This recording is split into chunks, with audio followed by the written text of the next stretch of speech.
आज सकाळी जे बारामती घडलं ते पूर्णपणे संपूर्ण देशाला हादरवून टाकणारी घटना या ठिकाणी घडल्याचं आपल्याला पाहायला मिळतंय. आपण ज्या ठिकाणी सकाळी जे झालं त्या ठिकाणी आपण आता पोहोचलो आहोत. तर जी दुर्घटना झाली ती दुर्घटना प्रत्यक्षदर्शी ज्या लोकांनी पाहिले ते आपल्यासोबत आहेत. नेमकं दादा काय सकाळी जी दुर्घटना घडली आणि तो कसा प्रसंग होता? काय झालं, मी सकाळी, माझं नाव तानाजी आठवळे, मी सकाळी दूध घालण्यासाठी गावात आलो होतो. दूध घालून झाल्यानंतर मी रिटर्न घरी येताना मी 8 वाजता दूध घातलं. तिथून एक 10-15 मिनटं गावात थांबलो आणि येताना इथून येत असताना विमान असं इकडं तिकडं झालेलं दिसलं. तर आम्हाला कसं वाटलं की इथलं स्थानिक एअरपोर्ट विमान असल्यामुळं ते असं करत असेल आणि दर्शनीय त्याला टच झालं आपल्या एअरपोर्टला.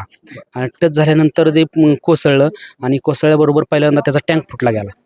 टँक फुटल्यानंतर तो जाळ जे झाला तो भयानक जाळ होता, मोठा आणि भयानक जाळ होता. त्याच्यामुळे तिथं काय आम्हाला जाता आलं नाही. आणि तेवढ्याच क्षणातच मी इकडं तिकडं पाहिल्यानंतर ते त्यांचे पोलीस वगैरे सगळं एक 5 मिनिटाच्या अंतराने लगेच आले. ते ऑलरेडी तिकडं दादांच्या स्वागतासाठी थांबलेले होते. त्याच्यामुळे त्यांना बी जाणवलं की काहीतरी झालंय म्हणून. मग ते लगेच आले. आल्यानंतर आम्हाला कळलं की मी मनातल्या मनात म्हणलं की हे इतके लगेच कसं काय आले पोलिसांना, कुणी सांगितलं काय?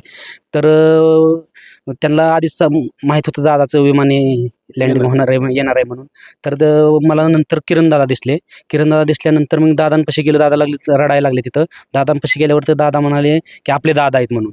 मग आम्ही इकडं तिकडं थोडं पाहिलं तर अग्निशमकने आग विझवत होते आणि आग विझवता त्यात मग दादा उडून साईडला पडले होते. आम्ही बॉडी उचलली आणि ॲम्ब्युलन्समध्ये शिफ्ट केली आणि बारामतीला घेऊन गेलो. ज्यावेळेस हे सगळा प्रसंग होता त्याच्यात कसं ओळख पटली तुमची की ते दादा आहेत म्हणून? दादांची ओळख पटायला किरणदादा म्हणले की दादांच्या हाताचे एक अंगठी का घड्याळ अंगठी होती. ते दादा म्हणले की ही आपली बॉडी आहे. ह्या अशा हिशोबाने विषय झाला. नेमकं तुम्ही पण हा प्रसंग पाहिलेला आहे, तर नेमकं कशा पद्धतीने हा प्रसंग घडला आणि तुम्हाला कसं कळलं? हे मुळ रेल्वेपर्यंत गेलेलंच होतं विमान. परत फिरून महागारी आले गावातच गटमटीला आलतं, पण गावातनं कसं तरी इथवर पोचलेलं आहे. तर ते तिथं ही झाल्यामुळं धडकल्यामुळं ती पोट झाला. आवाज म्हणजे भारी मोठा आला आणि आवाजाबरोबरच जाळ झाला म्हणायचं.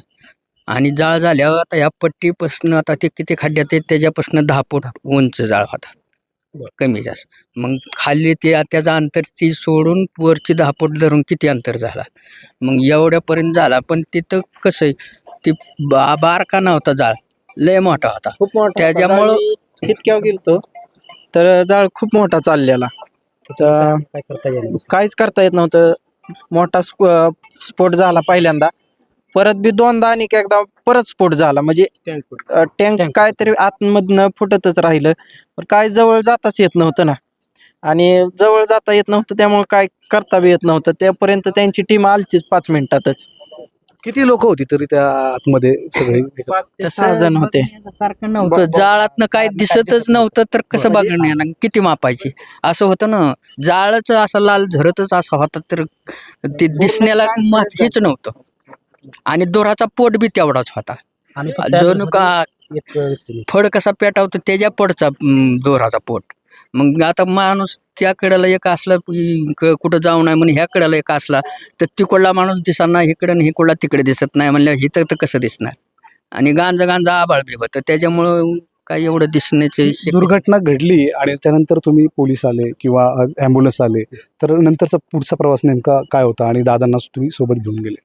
ॲम्ब्युलन्स ती दुर्घटना घडल्यानंतर त्यांची ती टीम सगळी आली. ती दादांच्या स्वागतासाठी जी थांबली होती ना, त्यांना बी जाणवल्यानंतर ती टीम सगळी इकडं आली. त्यांनी पहिलं ते जाळ जे लागला होता तो विझवण्याचा प्रयत्न केला. तरी त्यांनी काही संपूर्ण विझला नाही जाळ. आणि जाळ नाही विझलं, परत पोलिस वगैरे सगळी आली आणि मग आम्ही काय प्रेतं बाहेर काढलीत. जे कोण बॉडीगार्ड वगैरे होते ते काय अर्धे जळालेले होते. अग्नीची गाडी जी आलती ती चुकीच्या मार्गाने आलती, वरनं आल्यामुळं पुराणा त्यांना. ते कसं झालं, अपुरा नाही, अंतर लांब पडलं. ती तिकडं वरती होती गाडी, त्याच्यामुळे ती वरनच आली लगेच फास्ट. त्यांना माहित नाही ना एक्झॅक्ट कुठं खाली पडलंय का वरती पडलंय ती. त्याच्यामुळं त्यांना वाटलं की लँडिंग होताना वरती पडलंय. मग ती वरनं गाडी आली बरोबर. पण खाली पडलं होतं, त्याच्यामुळं ते त्यातनं त्यांचं ते पुरत नसेल किंवा काय झालं असेल, त्यांनी बी विझवण्याचा प्रयत्न केला आणि विझवल्यानंतर मग बाकीचे प्रयत्न बाहेर काढले. आता काय परिस्थिती, आता कुठे ते सगळं जे काय आदित्यदादा पवारचे असतील किंवा इतर जी काही लोक आहेत त्यांना कुठल्या हॉस्पिटलमध्ये घेऊन गेले? आता सगळं महिला हॉस्पिटलमध्ये नेले. अहिल्यादेव ह्याच्या कॉलेजमध्ये, मेडिकल कॉलेजमध्ये नेले. तिथं तर पाहतोय की कशा पद्धतीने सर्व बारामतीकरांच्या डोळ्यामध्ये आपल्याला अश्रू पाहायला मिळतंय आणि जो काही हा प्रसंग घडला त्या प्रसंगाचं प्रत्यक्षदर्शी किंवा त्या ठिकाणी जी काही घटना घडली ती संपूर्णपणे डोळ्यांनी पाहिली आणि त्या ठिकाणी बचाव कार्य करण्यासाठीही धावत मंडळी गेली, परंतु त्या ठिकाणी आग इतकी मोठी होती की त्यामध्ये काय झालं हे यांना कुठेही कळायला मार्ग नव्हता आणि त्याच्यामध्ये नेमके जे काही लोकं होती ती लोकंही पूर्णपणे भाजल्यामुळे किंवा पूर्णपणे जळाल्यामुळे त्यांच्यावरती नेमकं हा प्रसंग होता की हे नेमकं कोण आहे किंवा काय हे त्याचा कुठल्याही प्रकारची त्याची ओळख पटू शकत नव्हती. परंतु अजितदादा यांच्या हातामध्ये जे काही अंगठी होती किंवा घड्याळ होतं, या घड्याळाच्या माध्यमातून ते काही स्थानिक कार्यकर्ते असतील किंवा प्रत्यक्षदर्शी ही लोकं असतील यांना ती ओळख पटली आणि त्यानंतर समजलं की हा अजितदादा पवारांचं या ठिकाणी दुर्दैवी असा मृत्यू झाल्याचं पाहायला मिळतंय. विजय रणदिवे, सुदर्शन.